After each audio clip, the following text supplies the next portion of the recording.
From the News Channel 5 network, this is Urban Outlook. Hello and welcome to Urban Outlook. I'm April Eaton. Thank you so much for being with us today.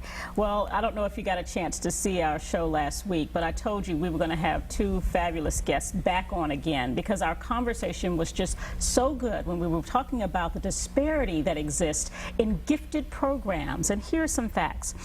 There was a study that was recently done, and it talked about that African-American third graders are half as likely as whites to be included in programs for gifted students, and the numbers are nearly the same for Hispanic students. However, the population in schools are diversifying. We see more faces of color in our public schools, but we are not seeing that same diversity in our gifted programs that are within those same schools. So joining me again to discuss this topic and to take us further into our conversation, Dr. Gilman Whiting, who is a professor of African American Diaspora Studies over at Vanderbilt University, and Dr. Donna Ford, professor of Education and Human Development at Vandy as well. Thank you all both so much for hanging in there with us for show number 2 on this topic, because we were kind of sharing sort of how things work and what you all are seeing after doing years, some 20 years worth of study on the disparities that exist in gifted programs. And I wonder if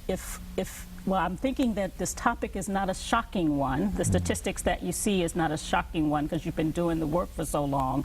But I wonder if we could pick up with why you're seeing such a wide gap in the number of African American and Hispanic students who are tapped for gifted classes.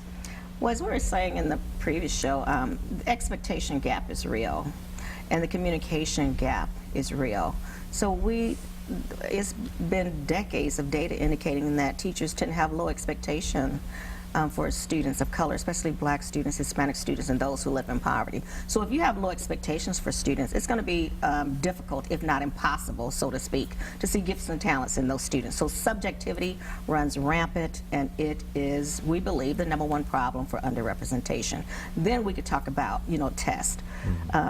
test scores and those kinds of things. So one is subjectivity. What are teachers seeing or not seeing in students of color? And then what measures and instruments are they using? So it contributes to underrepresentation, which is severe. In just about all 16,000 school districts, underrepresentation exists. Once upon a time, that disparity used to be with girls, right? It was thought that girls couldn't do math and sciences, and that those were subjects for boys, right? Or a girl and a boy would raise their hand in class, and the boy would get picked. Right. Let's be honest, that's not going. That's still there. Huh. That is still there. My daughter's going into 9th grade, so we're doing the high school shuffle. Yeah. And as you go into these classrooms, I'm looking around. She's very interested in astrophysics. I don't know how she gets that, but she is. And I'm looking in these classrooms. She's got a smart dad, for one, but go ahead. Smart mom. Anyway, but I'm looking in these classrooms, and I see the disparity just physically in all these high schools I go through, unless you go to an all-girls school, which she's probably going to go to. But let's back up a second and talk about the truly gifted. What does that actually mean? What is that actual percentage? Because we talked the last show about the Office of Civil Rights and the numbers and those disparities that are there. But in any population, according to most gifted literature, you're talking roughly around 3%. I mean, of people are actually gifted. Yeah. So so what we actually look like, what we're actually talking about are those students who are actually doing better work than average, and we're not measuring for profoundly gifted when you get to gifted ranges of 160 or above, or 140 and above, 120 in Mensa, like my colleague Donna Ford was. So those kind of gifted and talented, we have a lot of different areas that we probably need to discuss about what are the areas of gifts and talents. Because when we talk about the disparities, what I see today, just like in the mental health world, we have folks who are looking for labels at the university level of having some kind of disorder so that they can get extra time on help on exams, and those type things there. And those students may have been gifted earlier. When we get to the college university level where we're at, no one's gifted and everyone's gifted because you're there. They're not riding that title anymore. So I think we're chasing after this thing. What we're really looking at is the disparate impact it has on Black and Latino children across the country with regards to access to excellence. the best teachers, the best equipment, the best schools and opportunities, and just the expectations of doing more in your life. And if your expectations are very low, it's a self-fulfilling prophecy after all, and you continue a negative cycle. So we have to actually amp up or ramp up the curriculum. We talk about rigor being a very interesting factor in the achievement gap. And without schools that are at primary levels, 1st through 8th grade, being at higher levels of rigor, you're never going to be ready for the next level, whether you're gifted inside intellectually or not.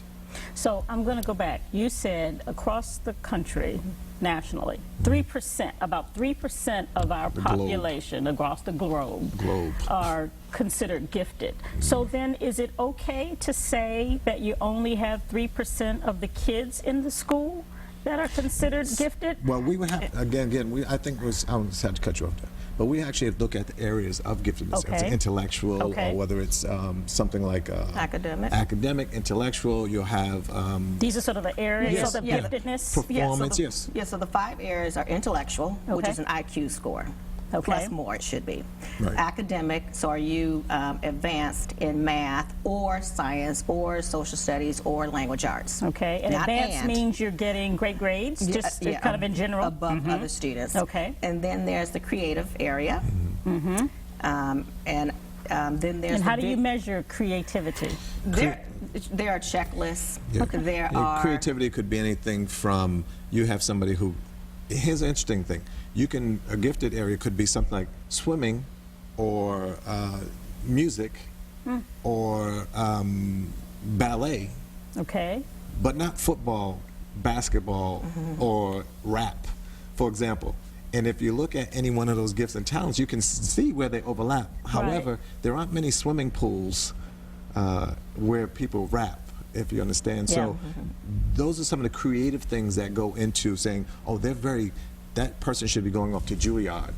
They're gifted violinists, for example. Okay. That came from hours and hours of practicing. They didn't pick it up at It wasn't natural. 6 They months weren't doing and just it, started playing, they might have picked it up quicker. Or we've seen some kids at the Kennedy School at 3 years old who can spell any word you give them.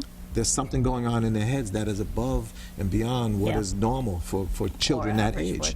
Right. So academics, creativity. And but again, with creativity, though, it could be a checklist, but it's also a standardized instrument can be used. So, but in most places, standardized instrument as in a standardized test. Yes. Okay. Yeah, for example, the Torrance test of creative thinking. Okay. That's a very popular one and one that I support. But more often is a checklist that a teacher fills out. And it's usually 10 items, and they check whether give you scores on each of those items. So again, it ends up being subjectivity, because what I view as creative may not be what you view as creative. Right. So creative is the 3rd area. Then there's visual and performing arts, and then there's leadership. Right. So there's 5 areas. So when people say like 3% or 3 to 5% of students are gifted, they're often talking about the intellectually gifted, that IQ.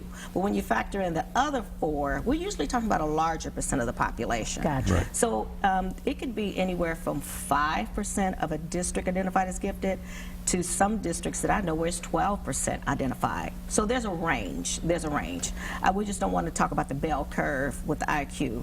There's a range. So when families and educators know about those 5 areas, they don't just won't hone in on the intellectually gifted child or the academically gifted child. Those other 3 areas need to be served as well. So, but these things need to happen at younger ages. So we talked about the 2nd to the 5th grade, 2nd to 4th grade range, where that's when you should start looking for and assessing for these areas of creativity and academics and all of that.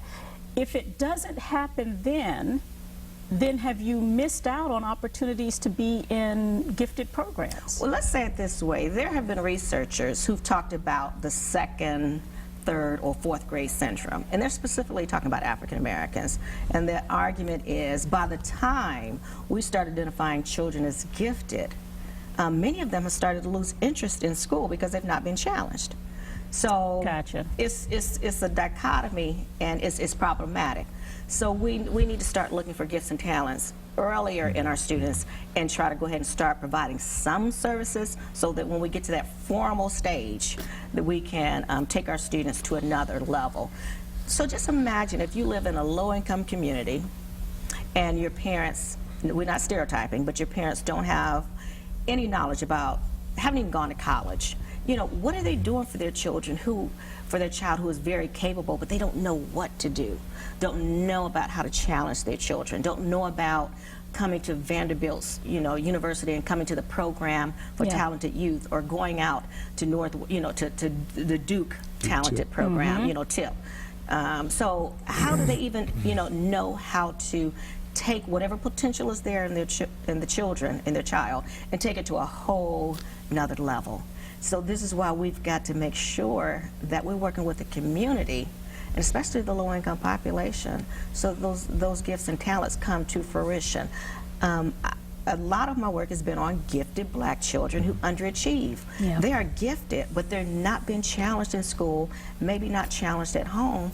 So then, I don't like to use this word, but it kind of atrophies. You don't use it, then you lose it, like with anything else. Right. So we've got to do it as early as possible. Let's take another quick break, and I want to talk about, there was a county in Florida, I think, that is doing some things differently, Broward County in Florida. I know you all know this, but I want to talk when we come back about school systems that may be trying to do things the right way to change those numbers and change that disparity. So we'll be right back after this.